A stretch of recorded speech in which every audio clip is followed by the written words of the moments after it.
Well, Jaimee Rogers has joined us in the studio for burning questions. But before we start, Jaimee, I've got a burning question I want to ask you. Oh, you do? Yeah, all right, well, go. Nick, our Hit me. producer, all right, in the Champions League game between Barcelona and Liverpool. Now, Barcelona went 2 goals up. And he raced into the studio here and he said to TK Knight, you know what, fellas? Most dangerous scoreline in soccer when you're 2-0 in front. Yeah. And we went, why? Why?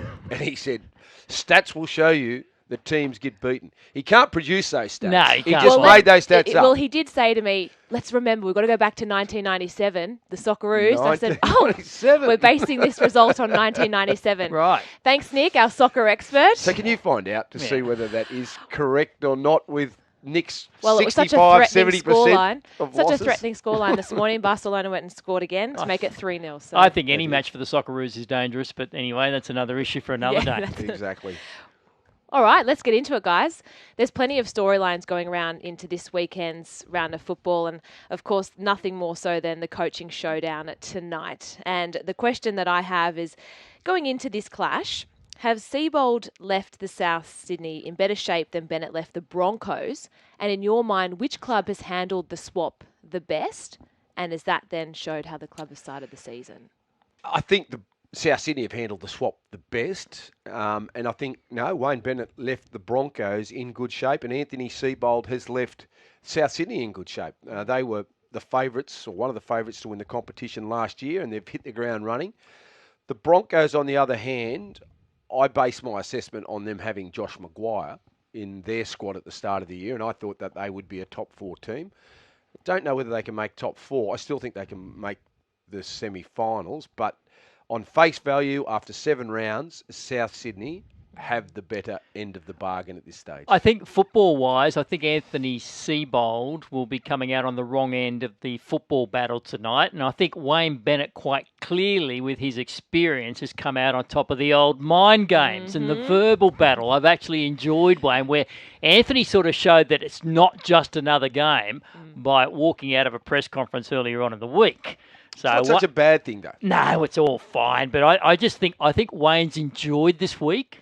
Oh, you can He'll tell. pretend he hasn't enjoyed it. I reckon Wayne's enjoyed this week, where Anthony, I don't think, has enjoyed this week. Well, you just look at the difference in their faces in their press conference. Yeah, but Wayne Bennett's got this little I don't smug mind it. It's smile all good. to him. Yeah. It's fun. It's adding to the fuel of this. But sometimes, you take your lead off your coach. So the South Sydney players will be comfortable. They'll be confident going into this contest. The Broncos players will be on edge. They'll be ready. I wouldn't say they're not a chance tonight. We'll find out who's the quickest off the grid. All right, let's move over to another team where whispers are circling that South Sydney are interested in Latrell Mitchell, but it does look as though these whispers were started by the Roosters. Whilst it does look like the Roosters' paranoia is greater than the Rabbitohs' actual interest, do you see this as a possibility? Latrell is signed on until 2020, but is this a potential move to fill in for the Greg Inglis? Roosters, if they want to keep Latrell Mitchell, they keep him. Yeah. They don't lose Latrell Mitchell to South Sydney. I reckon if Latrell was to move, he would look at somewhere like Newcastle to get back up closer to Taree. But whether he wants to move out of Sydney or not, I'm not quite sure. But I can't see him leaving the Roosters and going to South. I don't think Uncle Nick is letting Latrell anywhere out of the eastern suburbs, to tell you the honest truth. He's already a superstar. He's only going to get better and better and better, and he's not going anywhere. I hope he certainly doesn't. Well, guys, speaking of superstars, calls are growing for Cameron Smith to make an Origin comeback, and there's certainly many reasons why he should, and one, of course, being that Queensland now lack leadership and experience. Can you see him returning? I can see him returning. I think I'd be on the phone to Cameron Smith every day if I was Kevin Walters. They need leadership. They need his experience. And I think if you've got Cameron Smith in the side, you've got genuine belief.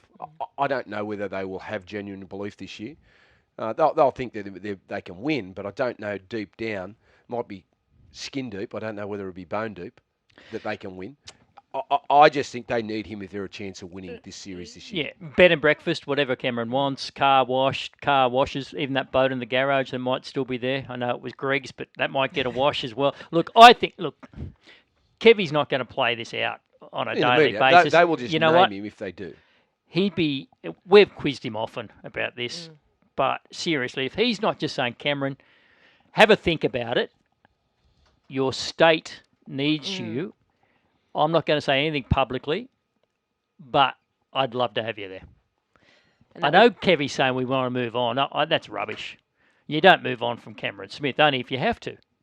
If you don't have to, you don't move on. Well, it's all part of the theatre of the state of origin. There's no need to move on if you don't have to. No. When he retires, you move on. Yeah, and he gets a swan song. He gets the opportunity to come back and How lead big? Queensland. And you imagine the big? narrative around Cameron Smith coming back into this year's State of Origin series and leading them into victory when most people think that they won't. And will Queenslanders be favourites straight away? No, they won't be favourites. They won't be favourites, but they'll certainly be a lot tighten closer. up. They'll tighten up in the market. They'd be a lot more worried, I can tell you. Yeah. And that might be a good thing for New South Wales, because a lot of people will be talking about New South Wales, being the favourites this year and expected to win again because the lack of experience in this Queensland side. But bring Cameron Smith back in, that'll change their focus straight away. All right, let's go over to the world of racing. And boys, we were speaking about earlier that GPI's slot in the Everest was sold yesterday. If you were the new owner of this slot, who would you try and target at the moment? There's only one horse I'd target right at the moment. I think at the top of the pile by a long way, despite what we saw up there at Sha Tin on the weekend on Sunday. Santa and Elaine, he kicked their brains in. He's been meeting our best sprinters. He kicked their brains in. He's well and truly exposed, quite clearly, Santa and Elaine, but he's the one I'd want. Even though he is coming back from overseas, and sometimes there is that question mark of the performance after second week in October. Wouldn't worry me. Yeah, look, you couldn't go past Santa and Elaine. I think that he's the horse that everyone would like to have running in their slot. So for me, that's who I'd be chasing. But Newgate Farms bought that, so of course they've got interest in stallions they want to take to stud. So they buy things for different reasons. But if I had my choice without worrying about who I want to stand at start and promote, it'd be Santa and Elaine. All right, just quickly, boys, before we go to the news. Fair play over winning, and this comes off the back of Leeds the other morning had instructed their team to allow Aston Villa to score an uncontested goal, so it ended 1-1. It ended their hopes of an automatic promotion to the Premier League. In your mind, is it more important to have fair play or winning? Depend on what the situation is. Obviously, you want to win by playing fairly, but we've always said this in rugby league. If you play for a penalty in rugby league, is that cheating? 2 minutes to go, you get hit around the head and the referee misses it, or your head gets caught up in a possible crusher tackle and you stay down and then they have a look at it. Is that cheating? And they go on and get a penalty and kick the goal to win the match. I'd take fair play, but in that scenario, league play, I wouldn't be too happy if my player stayed down for being taken out late or was hit high and stayed down. It was a very noble thing. Yeah. Right, that we saw. He has it was been a praised nice for that thing. It was a sportsmanship. nice thing we saw. It's all about winning. I know. An automatic promotion into the Premier League. They now have to play for it. It's all about winning. Thanks, Jaimee. Thanks, guys. Burning Enjoy Wagga. questions. We will. We will. We always enjoy getting down there to the William Farrer Hotel, getting to the race day. Where else are we going, TK? Calcutta. Race day. William Farrer Hotel. Race day. See you, Jamie. See you guys.